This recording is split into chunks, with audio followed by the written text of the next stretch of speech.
Nouvelle nationale. Voici notre correspondant à Washington, Kurt Marshall.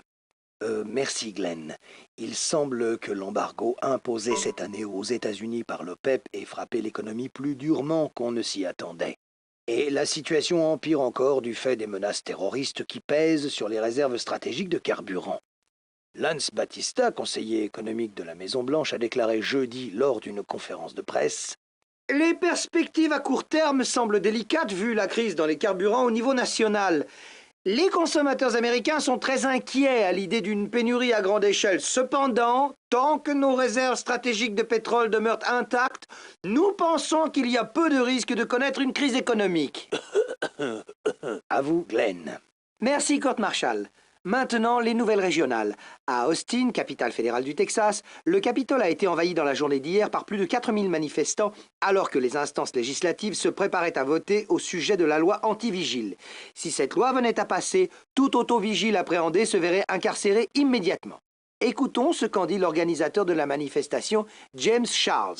Ce n'est pas la loi en elle-même qui est en cause, mais l'incapacité de l'État à faire respecter la loi. Bon sang, le budget de la police ne lui permet pas de faire son boulot. Moi, je dis qu'il faut donner les moyens à ceux qui souhaitent voir régner l'ordre et non les mettre sous les verrous. N'oublions pas le second amendement de la Constitution américaine.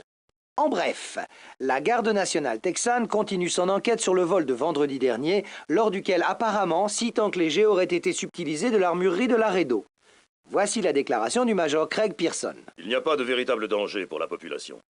Les véhicules en question ne transportent pas de munitions et franchement, c'est très dur de planquer un tank. Nous attendons à les retrouver dans très peu de temps. Sujet moins grave, le président Ford et la première dame sont très impliqués dans la préparation des festivités pour le bicentenaire de la Révolution américaine. Pour perpétuer l'esprit de 76, 200 tonnes de papier mâché bleu, blanc, rouge. Nouvelle nationale. Voici notre correspondant à Washington, Kurt Marshall. Merci Glenn. Il semble que l'embargo imposé cette année aux États-Unis par l'OPEP ait frappé l'économie plus durement qu'on ne s'y attendait.